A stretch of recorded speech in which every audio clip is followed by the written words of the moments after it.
It's official, everyone. We are now seeing the biggest exodus out of Florida that we have seen since the 2008 housing crash.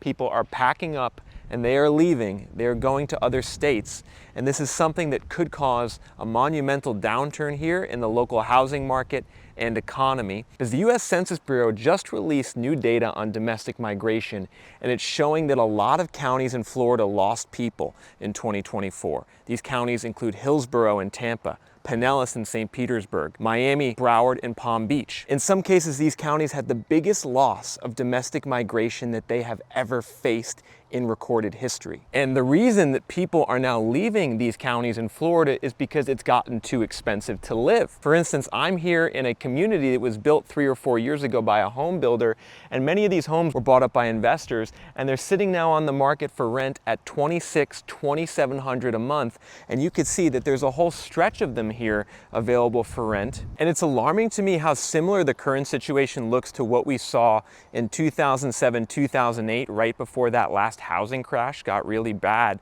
It was a similar situation occurring. The migration started dropping around 06, 07, and then bottomed out in 2009, 2010, right when home prices were dropping in Florida. Fast forward to today, the domestic migration is in free fall. And think about what that does to the housing market here. Like, you have all these home builders, you have all these investors who are speculating on the housing market, building homes, buying homes to rent them out on the basis that what we saw during the pandemic was going to keep happening. But now it's not happening anymore, and many of the builders and investors are freaking out. We keep hearing in home builder conference calls from Lennar and D.R. Horton that Florida is weak, that they're having to cut the prices in Florida. On a statewide basis, home values are actually down 2% year over year, and on the west coast of Florida, prices are down as much as 8.5% in the worst hit counties in cities like Punta Gorda, Naples, and Sarasota. And so in case you were someone who was thinking that there was no housing downturn in Florida or that this wasn't really happening,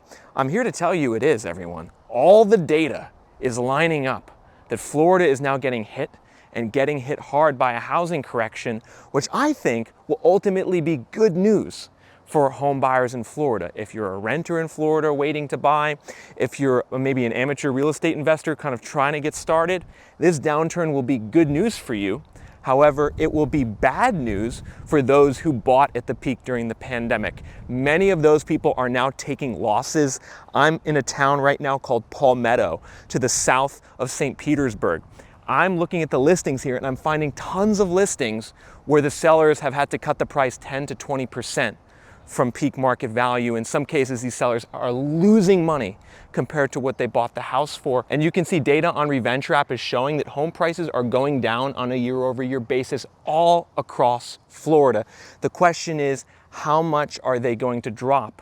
Prices dropped 50% in the last crash from 08 to 2012, meaning that a $400,000 house became a $200,000 house in that last crash. Are we going to see a similar downturn in Florida this time around? Well, I don't think it's going to be as bad as last time. Because last time we had huge issues in the mortgage market that aren't as present today. So we don't have as many bad loans as we did back in the mid-2000s, ninja mortgages made to people with no income, no job. So we're not going to see as many foreclosures this time around, but I don't think we're going to see 50% declines. However, 20% declines, 25% declines, maybe even 30% in certain markets, that's definitely on the table. And of course, the whole reason this is happening is because of the affordability crisis. The prices went up way too much. The rents really surged during the pandemic. The local incomes didn't go up nearly enough. Down here in Palmetto and near Bradenton, south of St. Petersburg, median incomes are around 50, 60, 70,000. So when the rents and the mortgage payments go up to 3,000 a month, not as many people can afford them. And actually what I'm gonna do right now is show you one of these rentals here in this neighborhood. This is a house that's on the market for rent right now from American Homes for Rent. They're the second or third largest landlord in America. It's a 4-bed, 3-bath on the market for $2,700 a month. And you guys can tell me whether you think it's worth $2,700 a month and if it's actually gonna rent for that price. And so folks, the way I'm getting into this house is actually, a lot of these landlords let you take a tour on your own if you just submit some information to them. So that's what I did. So let's see how this house looks. All right, so this house was built like 4 or 5 years ago. It's kind of your standard Florida new build home. You actually see the living room is not so bad. It's pretty big, kitchen looks decent, and actually there's a decent sized backyard. So this is a house like a family could live in. Maybe some of the finishes aren't as good. See, there's a bedroom down here. Pretty small bedroom, really echoey. I don't know if you guys can hear that echo. Now let's go into the backyard. This actually is pretty nice. You got a body of water over there. You got a fence.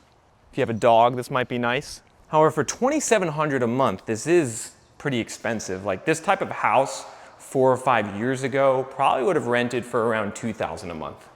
And then the rents, they went up around 30–40% here south of Tampa. Let's go upstairs, see what upstairs looks like. All right, this is definitely the primary bedroom. Good natural light. And you got a pretty big bathroom, decent sized shower, pretty big closet. And you have this kind of area in between upstairs. I don't know if they could actually use this for anything. Maybe you put some seating, have another kind of pseudo living room there. Got another bedroom. So there's 1 bedroom downstairs, 3 bedrooms upstairs.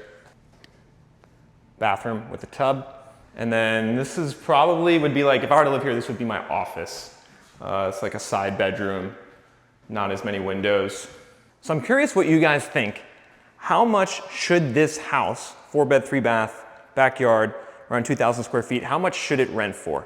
Let me know in the comment section below. All right, folks, now I'm about to show you a home builder site here, just 5 minutes down the road with some really big price cuts, just so you can get a sense again of how Florida's housing market is in a big downturn right now. But first, I want to talk about 2008 and why the migration data we're seeing and the outflow of people from certain Florida counties and the overall slowdown in migration is very similar to what happened in the mid to late 2000s. Like, take a look at the domestic migration graph in the state of Florida on Reventure app. You could see there were 2 very distinct peaks in migration, 05, 06, and then 2021, 2022, the 2 bubble peaks. And then both are now having this massive collapse in migration, which is a problem for Florida's housing market because the prices and rents went up to a level that the locals can't afford.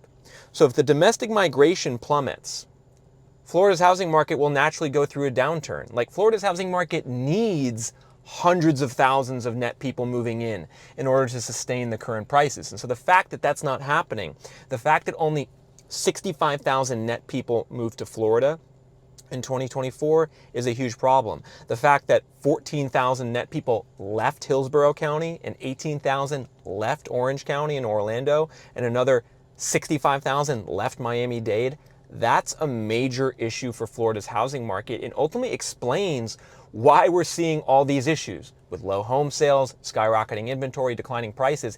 It's reduced migration that is causing it. And it's a fact that a lot of people in Florida don't want to admit. You know, a lot of realtors here, a lot of mortgage brokers, just a lot of the local population, they're addicted to this notion that everyone is moving to Florida and it makes them feel good to repeat it to themselves. So there's a resistance to accepting the fact that the bubble is over and we're in the downturn for a large segment of the population in Florida.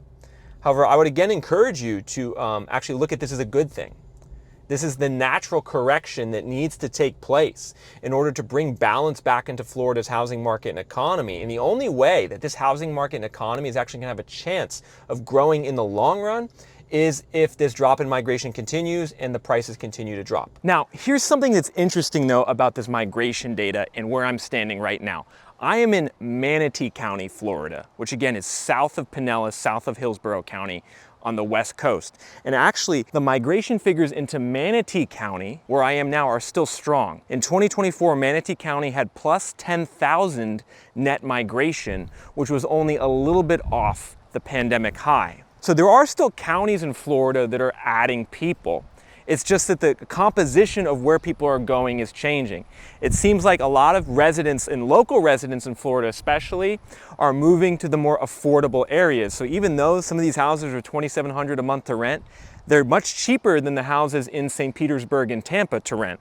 So the people from St. Pete and Tampa, they move down here, which is why those cities are losing people. In Pinellas County, for instance, Pinellas County lost 4,000 people in 2024. That was one of the biggest domestic migration losses on record, according to this data from the US Census Bureau, which you can access on Reventure app. Additionally, the biggest county in Florida that's losing people is definitely Miami. Miami-Dade County lost 67,000 net people in 2024 due to domestic migration outflows. No doubt in Miami, it's just become way too expensive for locals to afford. If you're born and raised in Miami, it now costs $3,000 a month for you to rent an apartment, or it costs like $600,000 for you to buy like a just standard house.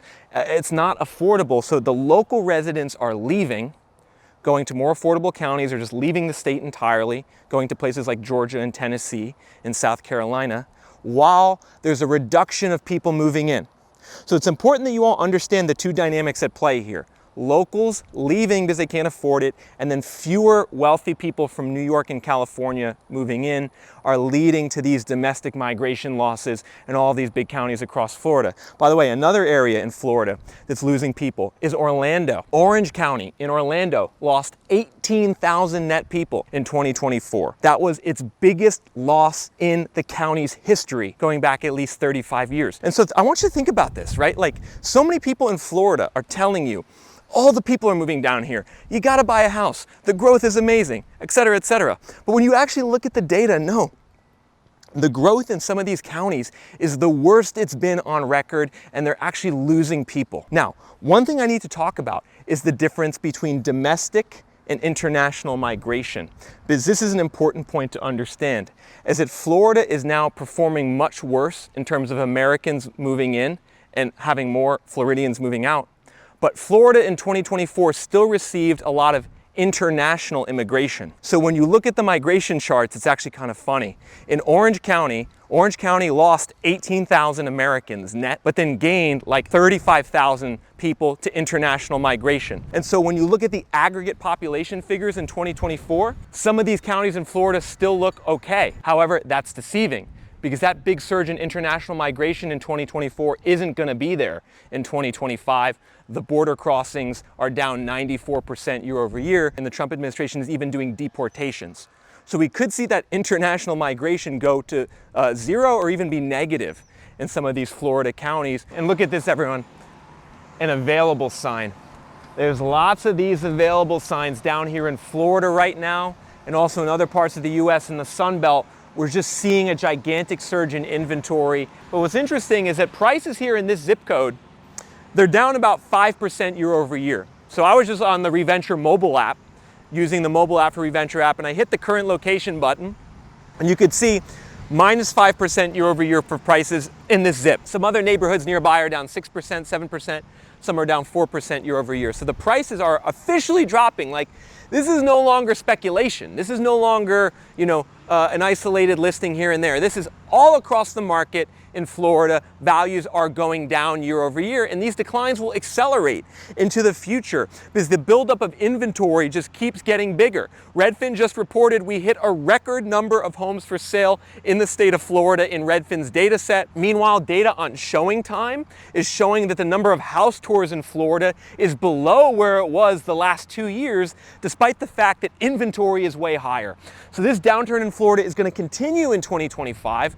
We here at Reventure App are predicting that prices are going to drop 5% across the state and as much as 10% in the hardest hit cities and zip codes. So what you should do if you're a home buyer and investor in Florida who wants to understand the future direction of this market, you should download the Reventure mobile app in the iOS and Android app stores and start immediately searching the home value growth data in your zip code. You could do that for free if you sign up for a free account. You can see the home value growth and home value growth history in your neighborhood.